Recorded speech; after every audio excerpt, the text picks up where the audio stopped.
Hello students, welcome to Shikshalaya the teachers tutorial home.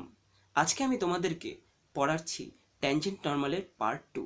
তোমরা থাম্বনেইলে নিশ্চয়ই দেখতে পেয়েছো। পার্ট 1-এ আমি তোমাদের শিখিয়েছিলাম কি করে স্পর্শকের এবং অভিলম্বের সমীকরণ নির্ণয় করতে হয়। তোমরা নিশ্চয়ই খুব ভালো করে সেটা শিখে গেছো। আজকে আমরা সেখান থেকে তার পরের ধাপে এগিয়ে যাব, যেখানে আমাদের অঙ্কগুলো একটু আকারে বড় হবে কিন্তু কঠিন নয়। আমি তোমাদের প্রতিটি ধাপ খুব সুন্দর করে ভালো করে বুঝিয়ে দেব। তোমাদের শুধু পদ্ধতিটা শিখতে হবে যে কি করে বড় প্রশ্নের অঙ্কগুলো ধাপে ধাপে আমাদের করতে হয়। তো প্রতিটি ধাপকে খুবই গুরুত্বপূর্ণভাবে মনোযোগ সহকারে তোমাদেরকে বুঝতে হবে। আর যদি তোমরা ডেরিভেটিভ ভালো করে শিখে গিয়ে থাকো, তাহলে তো এই চ্যাপ্টারে আর কোনো অসুবিধাই থাকছে না। তাহলে চলো বেশি দেরি না করে শুরু করা যাক আজকের অধ্যায় ট্যানজেন্ট এবং নর্মাল পার্ট 2।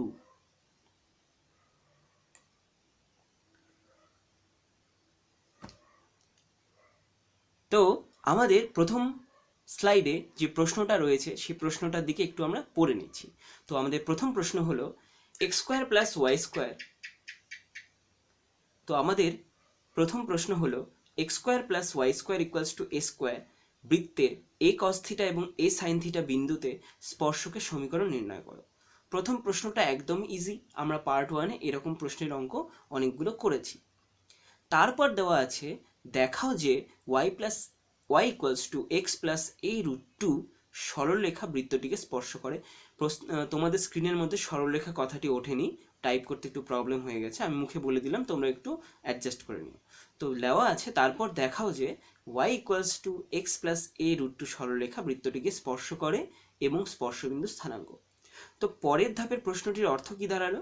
পরের ধাপের প্রশ্নটির অর্থ এটাই দাঁড়ালো যে ওখানে যে সরলরেখার সমীকরণটা দেওয়া আছে সেই সরলরেখাটি বৃত্তটিকে স্পর্শ করছে, অর্থাৎ বৃত্তটির একটি কি হবে, স্পর্শক হবে। সেটা আমাদেরকে প্রমাণ করতে বলেছে। এবং সে যদি বৃত্তটিকে স্পর্শ করে থাকে তাহলে স্পর্শবিন্দু তো নিশ্চয়ই থাকবে, সেই স্পর্শবিন্দু স্থানাঙ্ক আমাদের কি করতে হবে, নির্ণয় করতে হবে। এই হচ্ছে আমাদের দ্বিতীয় ধাপের প্রশ্ন। তো প্রথম যে আমাদের প্রশ্নটা আছে, এখানে দুটো প্রশ্ন আছে তাই না? প্রথমে একটা পার্ট, পরে আরেকটি পার্ট, পরের পার্টে দুটো প্রশ্ন। তো প্রথম পার্টের যে প্রশ্নটা সমীকরণ নির্ণয় করো, সেটা তো আমরা খুবই সহজে করে ফেলতে পারবো, তার কারণ আমরা পার্ট 1-এ শিখেছি যদি কোনো বক্রের সমীকরণ দেওয়া থাকে ফার্স্টে সেই বক্রটাকে ডেরিভেটিভ করতে হয়। যদি স্পর্শকের সমীকরণ নির্ণয় করতে বলে তাহলে আমরা এক্সের সাপেক্ষে ডেরিভেটিভ করি, আর যদি অভিলম্বের সমীকরণ নির্ণয় করতে বলে তাহলে আমরা ওয়াইয়ের সাপেক্ষে ডেরিভেটিভ করি। তো এখানে আমাদের কি করতে হবে, এখানে আমাদেরকে এক্সের সাপেক্ষে ডেরিভেটিভ করতে হবে। তো আমাদের রুল কি ছিল? আমাদের রুল ছিল আমাদের যে বক্র সমীকরণ দেওয়া আছে তাকে আমরা কি করব, তাকে আমরা 1 নাম্বার দেব। তারপরে কি ধাপ? তারপরে কাজ হচ্ছে আমাদেরকে ওই 1 নং সমীকরণকে এক্সের সাপেক্ষে কি করতে হবে, অবকলন করতে হবে। তো আমরা এখানে এক্সের সাপেক্ষে অবকলন করে ডিওয়াই ডি এক্স এর ভ্যালু কি পেলাম, মাইনাস এক্স বাই ওয়াই। আর ডেরিভেটিভ তোমরা তো সবাই নিশ্চয়ই জানো কি করে এক্স স্কোয়ার থেকে 2x আর ওয়াই স্কোয়ার থেকে 2y ডিভাইড এক্স এসেছে। আচ্ছা, এইবার আমাদের কি কি করতে হয়, যদি প্রশ্নের মধ্যে বিন্দু দেওয়া থাকে তাহলে আমরা ওই বিন্দুর মানগুলো আমরা ডিওয়াই ডিএক্স এর স্থানে বসিয়ে দিচ্ছি, তাই না? তো এখানে আমরা কি দেখছি, ডিওয়াই ডিএক্স এর ভ্যালু যেটা এসেছে মাইনাস এক্স বাই ওয়াই, সেখানে আমরা বিন্দুর মানটা বসিয়ে দিলে কি পাবো, স্পর্শকের প্রবণতা পেয়ে যাব। তো আমরা দেখো এ কস থিটা এবং এ সাইন থিটা বিন্দুতে 1 নং এর উপর অঙ্কিত স্পর্শকের প্রবণতা পেয়েছি। এই যে আমি তোমাদের ভাষাগুলো লিখে দিয়েছি না, এই ভাষাগুলোই তোমরা ব্যবহার করবে, তোমাদের অন্য কোনো রকম ভাষা ব্যবহার করার দরকার নেই। ক্লিয়ার? তাহলে এখানে ডিওয়াই ডিএক্স এর ভ্যালু আমরা এই বিন্দুতে কত পেলাম, এই বিন্দুতে পেলাম minus cos theta by sine theta. এবার তোমরা এখান থেকে মাইনাস কস থিটা করতেই পারো, কিন্তু তোমরা করবে না, তোমরা কস থিটা বাই সাইন থিটাই রাখবে। তার কারণ এখন আমরা স্পর্শকের সমীকরণ যখন নির্ণয় করব, ভগ্নাংশের আকারটা আমাদেরকে সেই সমীকরণ তৈরি করতে হেল্প করবে। এটা আমি তোমাদের ফার্স্ট পার্টে বুঝিয়ে দিয়েছিলাম। তো চলো আমরা পরের স্লাইডে দেখে নিই কী করে স্পর্শকের সমীকরণ আসছে। দেখো এখানে আমি কি লিখেছি, সুতরাং এ কস থিটা এ সাইন থিটা বিন্দুতে স্পর্শকের সমীকরণ, এই ভাষাটিও তোমরা লিখবে। তারপরে আমাদের কি করণীয়, তারপরে আমাদের কাজ হচ্ছে ওয়াই থেকে বিন্দুর কোটি বাদ দেওয়া। তো ওয়াই থেকে আমি বিন্দুর কোটি বিয়োগ করেছি, দেখো এখানে ওয়াই থেকে বিন্দুর কি করেছি, কোটি বিয়োগ করেছি। আর ইকুয়ালস টু চিহ্ন দিয়ে কি করতে হয়, ইকুয়ালস টু চিহ্ন দিয়ে দিতে হয় স্পর্শকের প্রবণতা। তো দেখো এইখানে আমরা এই মানটি কি, এই মানটি আগের সাইডে কি দেখলাম, ওটা আমাদের স্পর্শকের প্রবণতা ছিল না, তো আমাদের স্পর্শকের প্রবণতা লিখতে হবে। তারপরে কি করতে হবে, আমাদের ইনটু দিয়ে এক্স মাইনাস এ কস থিটা লিখতে হবে। কেন এ কস থিটা লিখবো, তার কারণ এক্স থেকে আমরা কি বাদ দিই, বিন্দুর ভুজ বাদ দিই। এটুকু অবধি সবাই বুঝতে পেরেছ? আচ্ছা, এবার এই লাইনটা তো আমাদের সরলরেখার সমীকরণ তৈরি করার ফর্মুলা। তারপর সিম্পলি আমি কি বলেছিলাম যে এক্স এবং ওয়াই একদিকে রাখতে হয় আর ডান দিকে রাখতে হবে তোমাদের কি, শুধুমাত্র ধ্রুবক পদ। তো আমি গুণ করার কায়দাটাও শিখিয়ে দিয়েছিলাম, আরেকবার বলে দিচ্ছি। আমাদের কি করতে হয়, যদি ভগ্নাংশ থাকে প্রবণতা, তাহলে তার হর দিয়ে বাম পক্ষে গুণ করতে হয়, আর যদি না থাকে তাহলে সিম্পল যেমন গুণ করতে তোমরা চাও সেরকম গুণ করবে। অর্থাৎ এরকম ভগ্নাংশ থাকলে আমরা কি করব, হর দিয়ে পুরো বাম পক্ষকে গুণ করব, এবং লব দিয়ে, আর লবের সাথে যদি চিহ্ন থাকে সেই চিহ্ন এবং লব মিলে আমরা ডান দিকে গুণ করব। তো আমি কস মাইনাস কস থিটা দিয়ে কোন দিকে গুণ করব, ডান দিকে গুণ করব, এক্স আর এ কস থিটাকে। এটুকু অব্দি বুঝতে পেরেছ? তারপরে দেখো গুণটা আমি ওইভাবেই করেছি, সাইন থিটা দিয়ে বাদিকে গুণ করেছি ওয়াইকে, এবং সাইন থিটা দিয়ে মাইনাস এ সাইন থিটাকেও গুণ করেছি বাঁ পাশে। তো তারপরে গুণটি করার পরে আমরা আলটিমেটলি এখানে যে আমি 2 নাম্বার দিয়ে রেখেছি, এটি হলো আমাদের নির্ণেয় স্পর্শকের সমীকরণ। অর্থাৎ আমাদের প্রথম পার্টের প্রশ্ন কমপ্লিট। বুঝতে পারলে? তো আমাদের প্রথম পার্টের প্রশ্ন কমপ্লিট হয়ে যাওয়ার পরে আমরা স্পর্শকের সমীকরণটাকে নামকরণ দিলাম 2 নম্বর সমীকরণ। এইবার আমি প্রশ্নটা তোমাদের আরেকবার দেখিয়ে দিচ্ছি। তাহলে আমাদের দেখাতে বলেছে এই প্রদত্ত সরলরেখাটি বৃত্তটিকে স্পর্শ করে। এবার আমি তোমাদের ফার্স্টে মুখে বলে দিচ্ছি স্টেপসগুলো কি কি, তারপরে আমরা দেখে নেব একে একে যে অঙ্ক করতে গিয়ে কিভাবে আমাদের লিখতে হয়। তো এখন আমাদের যে সরলরেখার সমীকরণটা দেয়া আছে, সেই সরলরেখার সমীকরণটাকে কি করতে হবে, প্রথমে সাজাতে হবে, যদি সরলরেখার সমীকরণের সাধারণ আকারে না সাজানো থাকে। তো এখানে সাজানো নেই, আমাদের সাজিয়ে আমাদের নাম্বারিং করতে হবে 3 নাম্বার। এরপর আমাদের কি করতে হবে, আমাদেরকে ওই সরলরেখাটিকে স্পর্শক ধরে নিতে হবে। আমাদের এখানে যে বক্রর দেওয়া আছে সেটা বৃত্ত, তো আমাদের বৃত্তের কি ধরে নিতে হবে, স্পর্শক ধরে নিয়ে কাজটা করতে হবে। এবং আমরা ধরে নেব কোনো একটি বিন্দুতে। এবার যেহেতু প্রশ্নের মধ্যে এ কস থিটা এবং এ সাইন থিটা বিন্দু আমাদের দেয়াই আছে, তাই আমরা এখানে আর এক্সট্রাভাবে কোনো বিন্দু ধরতে যাব না। আমরা এ কস থিটা এবং এ সাইন থিটা বিন্দুতেই ধরে নেব যে প্রদত্ত সরলরেখাটি কি করেছে, স্পর্শ করেছে। এবং তারপরে আমরা কি বের করব, স্পর্শবিন্দু স্থানাঙ্ক বের করব। তারপরে ওই স্পর্শবিন্দু দিয়ে আমাদেরকে এই বৃত্তকে করতে হবে সিদ্ধ।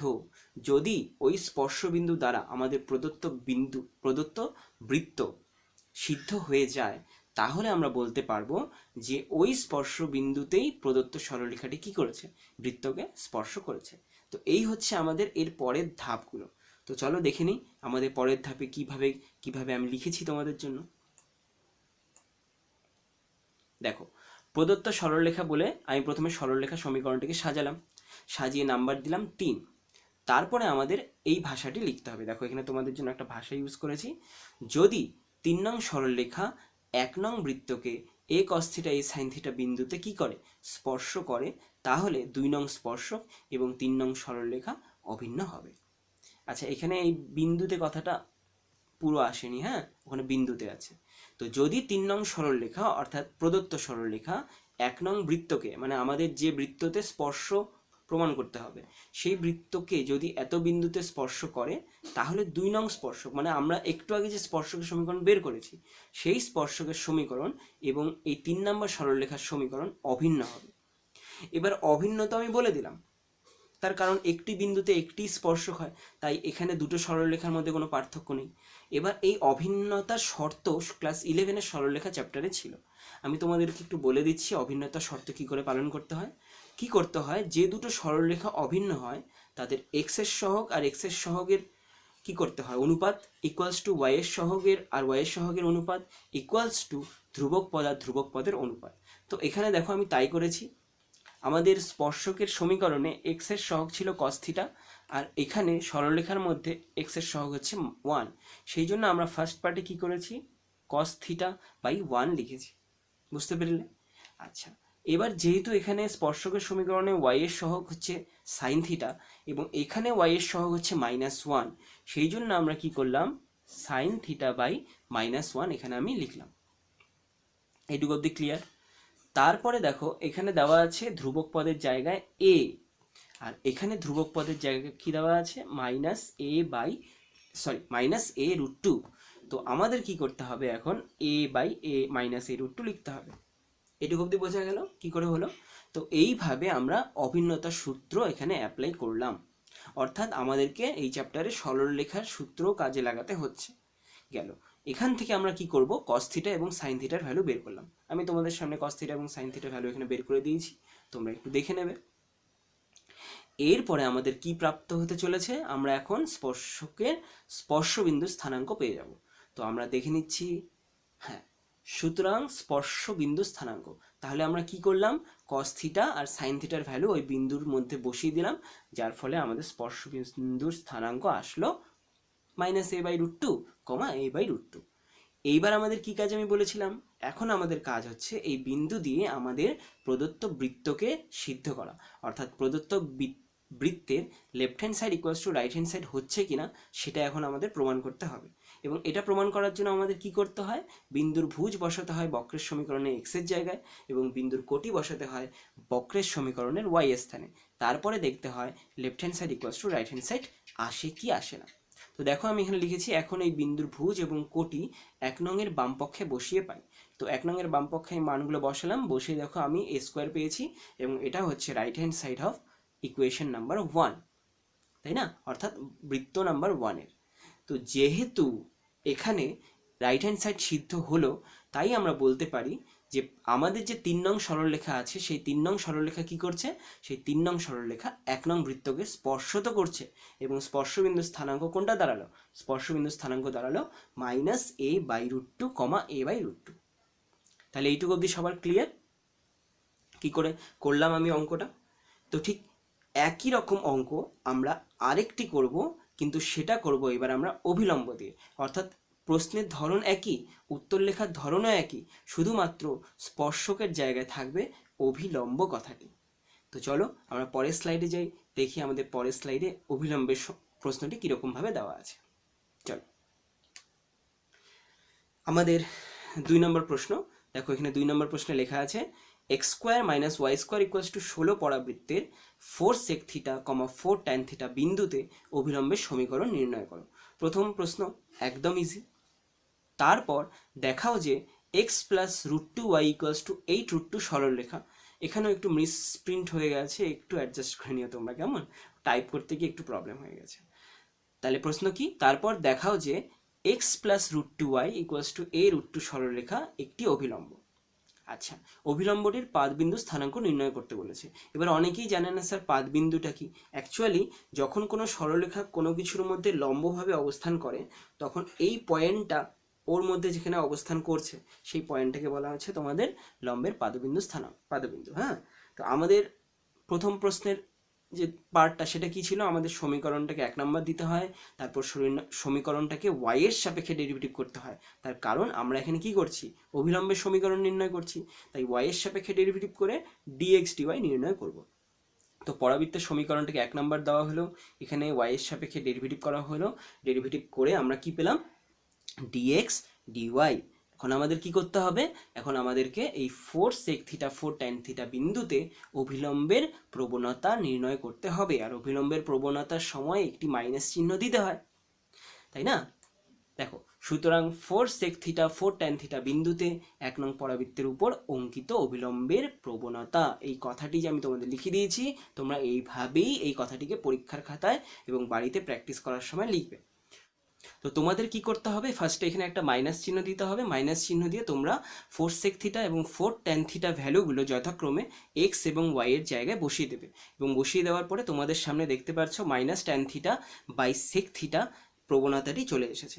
তোমরা এখানে ত্রিকোণমিতির কোনো সিম্পলিফাই করবে না, তার কারণ এখন আমরা অভিলম্বের সমীকরণ নির্ণয় করব, এবং অভিলম্বের সমীকরণ নির্ণয় করার সময় আমাদের এই আকারটিই কাজে লাগবে।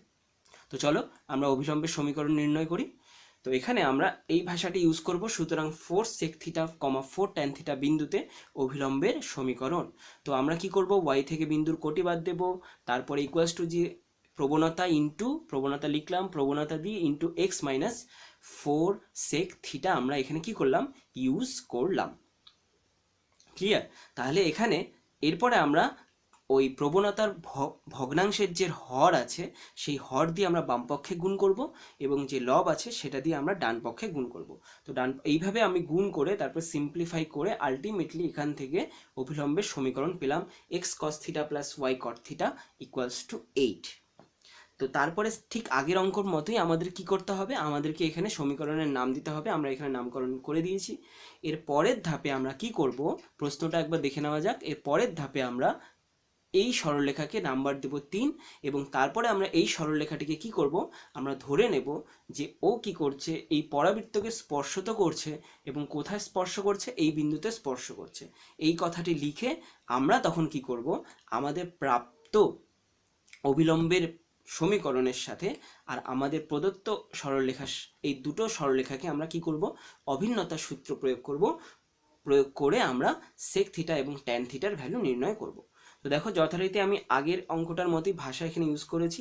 যদি 3 নং সরলরেখা 1 নং পরাবৃত্তের 4 সেক থিটা, 4 ট্যান থিটা বিন্দুতে একটি কি হয়, অভিলম্ব হয়, তাহলে 2 নং অভিলম্ব এবং 3 নং সরলরেখা কি হবে, অভিন্ন হবে।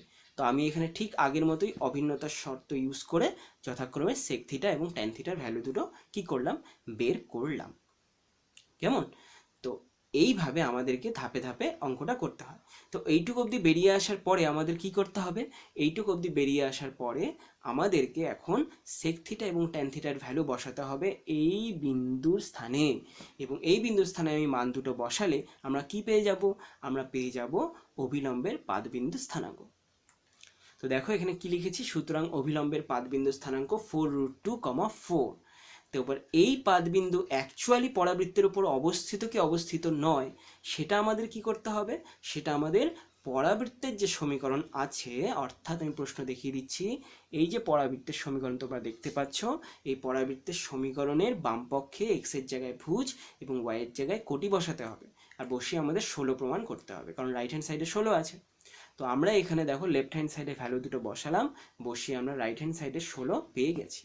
তো যেহেতু বিন্দুটি প্রদত্ত পরাবৃত্তের সমীকরণকে সিদ্ধ করলো, তাই আমরা কি বলতে পারি, এই পাদবিন্দু আর কোথাও নয়, পরাবৃত্তের মধ্যেই অবস্থিত। তার মানে প্রথমে তো প্রমাণ করলাম যে ও কি করছে, পাদবিন্দু প্রথমে বের করলাম, তাই না? তো পাদবিন্দু যেহেতু পরাবৃত্তের ওপরেই অবস্থিত, তার মানে কি, প্রদত্ত সরলরেখাটি অ্যাকচুয়ালি অভিলম্বই হলো, এবং অভিলম্ব কোথায় হলো, প্রদত্ত পরাবৃত্তে হলো। তো লাস্টে তোমাদের এই লাইনটা লিখতে হবে, যেহেতু বিন্দুটি 1 নংকে সিদ্ধ করেছে, তাই বলা যায় 3 নং সরলরেখা 1 নং পরাবৃত্তের কি হবে, একটি অভিলম্ব হবে। তো এইভাবে আমরা এই রকম প্রশ্নের অঙ্কগুলো ধাপে ধাপে করব। লেখা তোমাদের আলাদা কিছুই লিখতে হবে না, আমি তোমাদের যে লেখাগুলো এখানে লিখে দিয়েছি, তোমরা এই লেখাগুলোকেই শিখে শিখে বাড়িতে প্র্যাকটিস করবে। কেমন?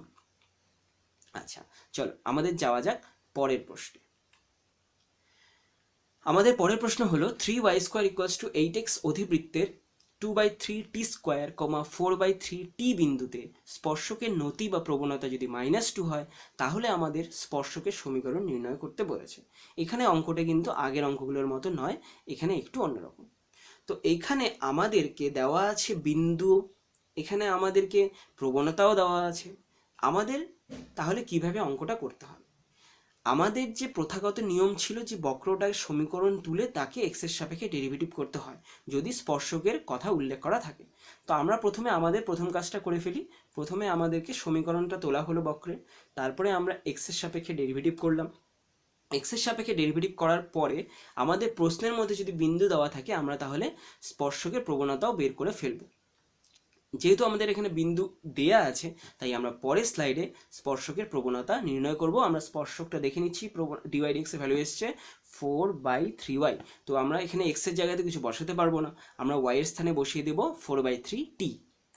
তো আমরা দেখো এখানে এইভাবে লেখার পরে এখানে y এর কি বসিয়ে দিলাম, y এর স্থানে 4/3 × t বসিয়ে দিয়েছি, যার ফলে আমাদের সিম্পলিফাই করে আমাদের dy/dx এর ভ্যালু ওই বিন্দুতে কত এলো, 1/t চলে এলো।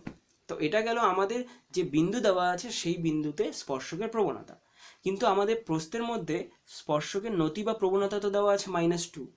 তার মানে আমরা যে প্রবণতা পেলাম সেই প্রবণতা আর প্রশ্নে দেওয়া এই -2-র মধ্যে কোনো রকম কি নেই, তফাৎ নেই।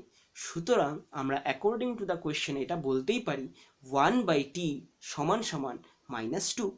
সেখান থেকে আমরা কি পেলাম, সেখান থেকে আমরা পেলাম t এর ভ্যালু -1/2।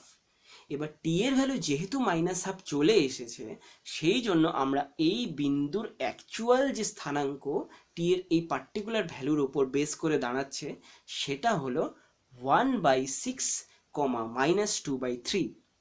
তাহলে এখন আমাদের কি আর বাকি থাকলো? আমাদের স্পর্শকের সমীকরণ বের করতে গেলে দুটো জিনিস দরকার হয়, এক হচ্ছে স্পর্শকের প্রবণতা, আর এক হচ্ছে সেই স্পর্শবিন্দু স্থানাঙ্ক। তাহলেই আমাদের স্পর্শকের সমীকরণ তৈরি হয়ে যাবে। তো যেহেতু আমাদের প্রবণতা দেওয়াই ছিল প্রশ্নের মধ্যে -2, তো ওটা তো আমরা ইউজ করবোই। এখন যেহেতু আমাদের স্পর্শবিন্দু স্থানাঙ্ক এখানে চলে এসেছে, তো আমরা সিম্পল y থেকে কোটি বাদ দিলাম, এক্স থেকে ভুজ বাদ দিলাম, আর তার সাথে গুণ হিসেবে থাকলো -2। তো তারপর আমরা সিম্পল এইভাবে, দেখো আমি তোমাদের জন্য কিন্তু প্রত্যেকটা ধাপ এখানে করে দিয়েছি।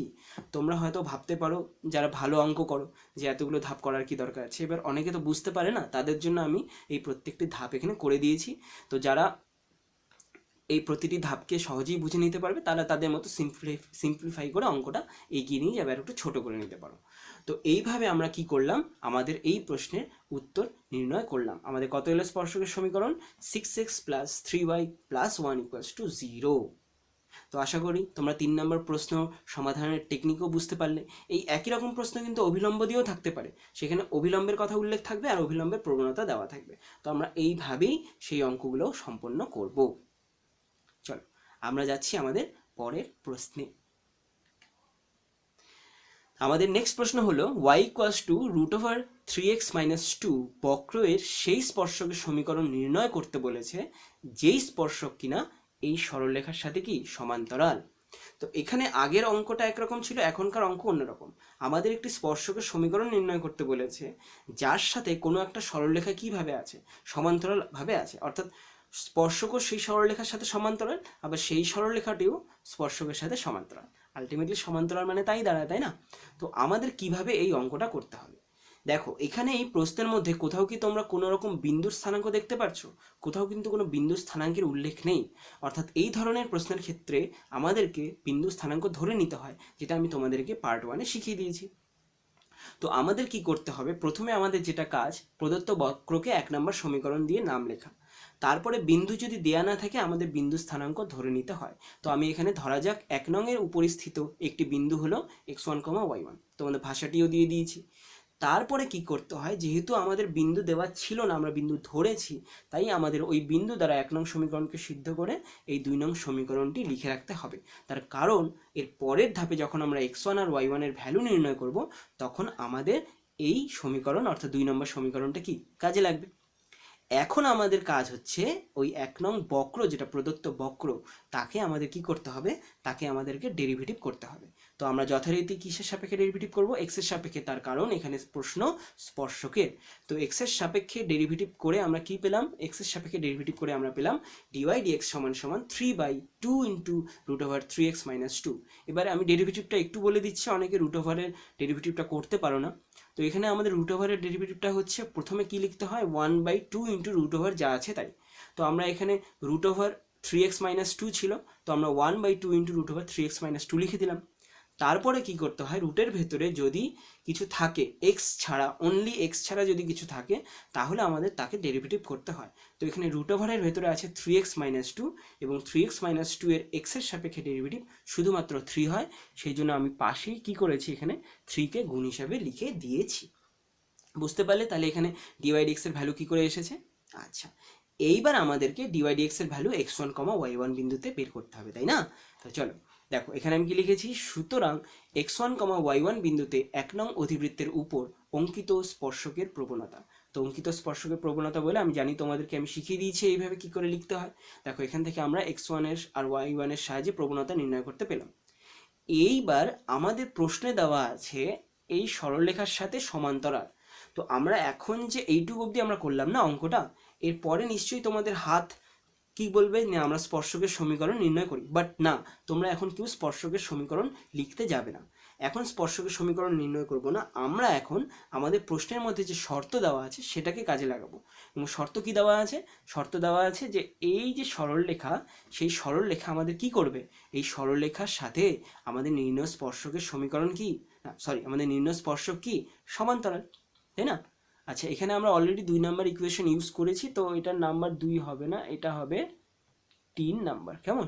তো আমাদের প্রদত্ত সরলরেখাকে 3 নাম্বার দিলাম, এবং এখানেও আমরা একটু 3 নাম্বার ইউজ করব। এখানে 2 হবে না, এখানে আমাদের আসবে 3। হ্যাঁ, তো যদি নির্ণয় স্পর্শক 3 নং সরলরেখার সমান্তরাল হয়, তবে প্রবণতা দুটি কি হবে?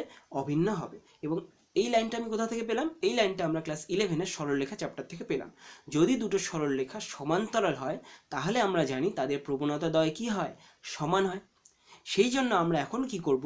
আমাদের প্রদত্ত সরলরেখার প্রবণতার সাথে আমাদের প্রাপ্ত যে প্রবণতা, যেটা আমরা নিজেরা বের করেছি, তাদের কি করব? সমান করব, তুলনা করব। তুলনা করে আমরা সেখান থেকে x1 এর ভ্যালু পেয়ে যাব।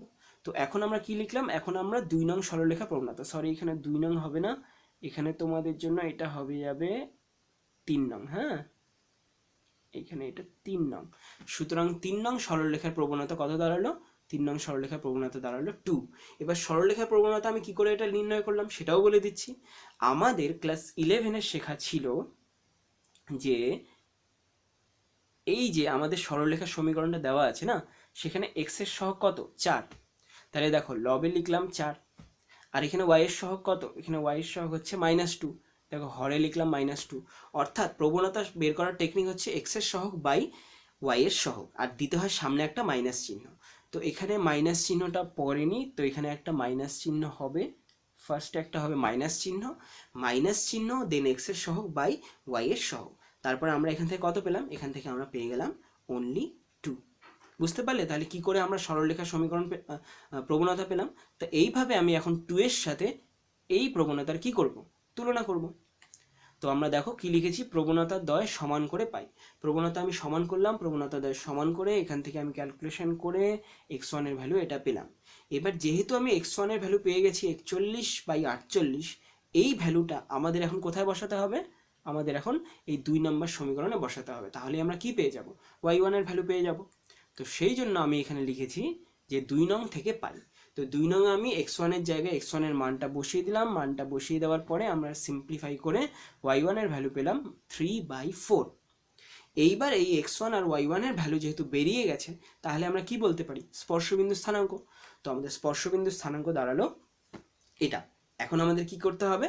এখন আমাদের এই বিন্দুতে স্পর্শকের সমীকরণ নির্ণয় করতে হবে। তো সিম্পল, তোমরা জানো কি করে স্পর্শকের সমীকরণ নির্ণয় করতে হয়। তো এখানে দেখো আমি স্পর্শকের সমীকরণে প্রত্যেকটি ধাপ করে দিয়েছি। তোমরা এখানে দেখলেই বুঝতে পারবে যে কি করে স্পর্শকের সমীকরণ নির্ণয় করতে হয়। ঠিক আছে, তো চলো আমরা যাই আমাদের পরের প্রশ্নে। আমাদের নেক্সট প্রশ্ন হলো কি দেওয়া আছে দেখো, কলনবিদ্যার সাহায্যে y² = 4x অধিবৃত্তের, এখানে অধিবৃত্তের কথাটি হবে, হ্যাঁ বৃত্তের কথাটি হবে না, y² = 4x অধিবৃত্তের এমন অভিলম্বের সমীকরণ নির্ণয় করো যা y = 2x সরলরেখার কি সমান্তরাল। ক্লিয়ার? তো এখানে ঠিক আমরা আগের মতোই করব। এখানে আমরা আমাদের প্রদত্ত বক্রকে 1 নম্বর দেব, তারপরে আমরা বক্রের উপর একটা বিন্দু ধরে নেব, তারপর বিন্দু দিয়ে সিদ্ধ করব 1 নংকে, করে আমরা 2 নম্বর সমীকরণ পেয়ে যাব। তারপরে আমাদের কি করতে হবে? 1 নং অধিবৃত্তকে y এর সাপেক্ষে ডেরিভেটিভ করতে হবে, তার কারণ এখানে আমাদের অভিলম্বের কথা উল্লেখ আছে। তো আমরা এখানে y এর সাপেক্ষে ডেরিভেটিভ করে dx dy এর ভ্যালু পেয়ে গেলাম y/2। এখন আমরা পেয়ে যাব অভিলম্বের প্রবণতা। তো অভিলম্বের প্রবণতার জন্য আমরা ভাষাটি আগেও লিখেছি, এখন আরেকবার লিখলাম। তারপরে আমাদের কি করতে হয়? একটি মাইনাস চিহ্ন দিতে হয়, মাইনাস চিহ্ন দিলাম। মাইনাস চিহ্ন দিয়ে আমরা dx dy এর ভ্যালু x1, y1 বিন্দুতে পেয়ে গেলাম -y1/2। এখন আমাদের কি করতে হবে? প্রদত্ত সরলরেখাকে 3 নম্বর নাম দিতে হবে, তাই না? প্রদত্ত সরলরেখা কয় নম্বর নাম দেব? প্রদত্ত সরলরেখাকে 3 নম্বর নাম দিলাম। 3 নম্বর নামকরণ দেওয়ার পরে আমরা আমাদের প্রদত্ত সরলরেখার প্রবণতা এখানে বের করলাম। এই সরলরেখাটির আকারটা খুব সিম্পলভাবে আছে, y = mx + 3 আকারে আছে। তো এখানে m এর ভ্যালু কত? m এর ভ্যালু হচ্ছে 2। তো সেই জন্য এখানে প্রবণতা কত হচ্ছে? 2। তোমরা জানো y = mx + c আকারে m এর মানটি হলো সরলরেখার প্রবণতা। তো এখানে সরলরেখা প্রবণতা আমরা বের করলাম। এবার এই প্রবণতার সাথে আমাদের এই প্রবণতা কি হবে? এই প্রবণতা সমান করতে হবে, তার কারণ দুটো সরলরেখা সমান্তরাল হলে তাদের প্রবণতা দ্বয় কি হয়? সমান হয়। তো তো আমরা কি করব, এখন আমরা প্রবণতা দ্বয়কে সমান করব। প্রবণতা দ্বয়কে সমান করে আমরা কি পেলাম, y1 এর ভ্যালু পেয়ে গেলাম -4। এবার এই ভ্যালু আমাদেরকে কোথায় বসাতে হবে, এই ভ্যালু আমাদেরকে বসাতে হবে 2 নম্বরে। তো আমরা এখন 2 নম্বর থেকে পাই, 2 নংয়ে আমি y1 এর ভ্যালু বসিয়ে দিলাম, বসিয়ে দিয়ে আমরা কি পেলাম, x1 এর ভ্যালু পেয়ে গেলাম 4। তো আমরা এখন অভিলম্বের পাদবিন্দু স্থানাঙ্ক কত পেয়ে যাব, 4, -4। তো দেখো আমরা এখানে লিখেছি, সুতরাং অভিলম্বের পাদবিন্দু স্থানাঙ্ক 4, -4। তাহলে এই বিন্দুতে আমরা এখন অভিলম্বের সমীকরণ নিশ্চিন্তে নির্ণয় করতে পারবো। তো দেখো আমি তোমাদেরকে একই রকম প্রশ্ন স্পর্শক এবং অভিলম্ব দুইভাবেই করিয়ে দিলাম। ঠিক আছে, চলো আমরা যাই আমাদের পরবর্তী প্রশ্নে। দেখো এবার পরবর্তী প্রশ্নে কি দেওয়া আছে, y² = 8x অধিবৃত্তে যে স্পর্শক x অক্ষের সাথে 45 ডিগ্রি কোণ উৎপন্ন করে। দেখো তোমাদের প্রশ্নটি যে অংশটি আমি লাল রং করে হাইলাইট করে দিয়েছি সেই অংশটি কিন্তু খুবই গুরুত্বপূর্ণ, তাই না? ওই অংশটি দিয়ে আমাদের এই অঙ্কটি করতে হবে। তো আমি কিছুই না, আমি তোমাদের আগের মতোই করব। আগের মতোই আমরা এখানে 1 নাম্বার দেবো, বক্রকে একে 1 নাম্বার দিলাম, তারপরে আমরা বিন্দু ধরলাম, তারপরে সেই বিন্দু দিয়ে আমি সিদ্ধ করে এটাকে নাম্বার দিয়ে রাখলাম 2 নাম্বার, এটাকে নাম্বার দিয়ে রাখলাম 2 নাম্বার। তারপরে আমাদের কি করতে হবে, আমাদেরকে x এর সাপেক্ষে ডেরিভেটিভ করে dy dx এর ভ্যালু বের করতে হবে। এটুকু অবধি করা হলো। ঠিক দেখো আগের মতোই, কোনো রকম কিন্তু এখানে পার্থক্য নেই। তারপরে আমাদের x1, y1 বিন্দুতে প্রবণতা বের করতে হবে, প্রবণতাও বের করলাম।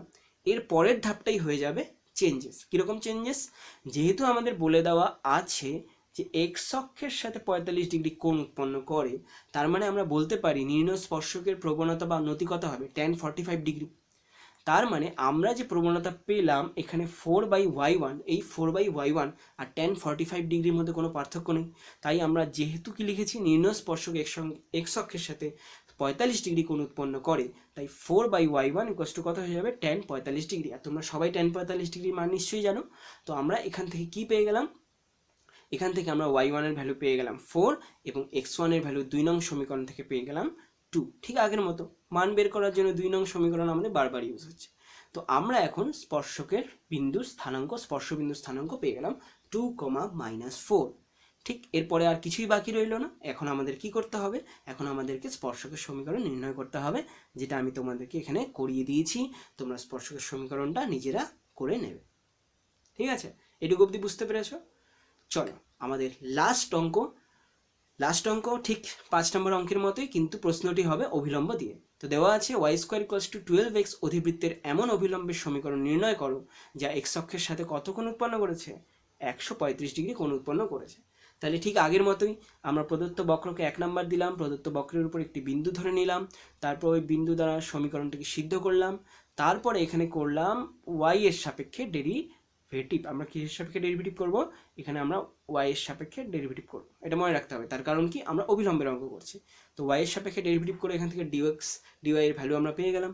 তারপরে x1, y1 বিন্দুতে আমাদের কি করতে হবে, dx dy এর ভ্যালু নির্ণয় করতে হবে, যেখানে আমরা পেলাম -y1/6। মাইনাসটি কেন আসছে, কারণ অভিলম্বের প্রবণতাতে একটা মাইনাস চিহ্ন আসে, সেই জন্য। এখন প্রশ্নানুসারে আমাদের কি করতে হবে, tan 135 ডিগ্রির সাথে আমাদেরকে এই প্রবণতার কি করতে হবে, তুলনা করতে হবে।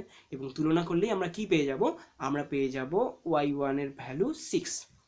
এবার tan 135 ডিগ্রির মানটা কী করে বের করতে হয় আমি আরেকবার বলে দিচ্ছি। এখানে 90 + 45 করবে, এবং 90 + 45 করার জন্য আমাদের অল সাইন ট্যান কসের ফর্মুলা কোন পাদে নিয়ে যাচ্ছে, প্রথম পাদে। এবার ট্যান প্রথম পাদে গেলে কত হয়ে যায়, নেগেটিভ হয়ে যায়। দেখো এখানে আমি একটা নেগেটিভ চিহ্ন দিয়েছি। তারপরে যেহেতু 90 ডিগ্রি × 1 আছে, অর্থাৎ 90 × বেজোড় সংখ্যা থাকলে নাম পাল্টে যায়, ট্যান থেকে হয়ে যাবে কট, সেই জন্য এখানে কট ইউজ করেছি। সবার মনে পড়েছে, ক্লাস 11-এ শিখেছিলে। তো এখান থেকে আমরা y1 এর ভ্যালু পেয়ে গেলাম 6, এবং 2 নংয়ে আমরা y1 এর ভ্যালু বসিয়ে কত পেয়ে যাব, x1 এর ভ্যালু পেয়ে যাব 3। তোমরা সবাই নিশ্চয়ই দেখতে পাচ্ছ এখানে x1 এর ভ্যালু কত এসেছে, x1 এর ভ্যালু এসেছে 3। তো এখন আমাদের অভিলম্বের কি বেরোলো, লম্বের পাদবিন্দু স্থানাঙ্ক বেরোলো। তো অভিলম্বের পাদবিন্দু স্থানাঙ্ক বেরোলো 3,6। এখন আর কিছুই কাজ বাকি নেই। এখন আমাদের কি করতে হবে, এই 3,6 বিন্দুতে অভিলম্বের সমীকরণ নির্ণয় করতে হবে। তো এইটুকু অবধি তো করা হয়ে গেল। তোমরা নিশ্চয়ই বুঝতে পেরেছো যে কি করে অঙ্ক করতে হয়। তো আমরা যেরকমভাবে 6 রকমের অঙ্ক করলাম, এই 6 রকম অঙ্ক দিয়ে কিন্তু তোমাদের বইয়ে 20 খানার অঙ্ক হয়ে যাবে, 20 থেকে 30 খানার মতো হয়ে যাবে। এমনকি এর পরবর্তীতে আমরা যে আরও বড় বড় অঙ্কগুলো করতে চলেছি, সেই অঙ্কগুলো আমরা এই পদ্ধতিতে করতে পারবো। তো আমি যে তোমাদের আজকে 6 রকম অঙ্ক করে দিলাম, এই 6 রকম অঙ্ক তোমাদের কি করতে হবে, ভালো করে বাড়িতে প্র্যাকটিস করতে হবে এবং এই 6 রকম অঙ্কের উপর বেস করে তোমাদের বইতে যে আরও প্রশ্নগুলি আছে তোমাদেরকে বাড়িতে অঙ্কগুলো ধীরে ধীরে করতে হবে। এই অঙ্কগুলো যদি তোমরা একবার বুঝে ফেলতে পারো তাহলে আর তোমাদের পরবর্তী আরও যে বড় অঙ্কগুলো আছে যেগুলো আমি তোমাদের পার্ট 3-তে নিয়ে এসে করিয়ে দেবো, সেই অঙ্কগুলো করতে বা বুঝতে তোমাদের কোনো রকম প্রবলেম হবে না।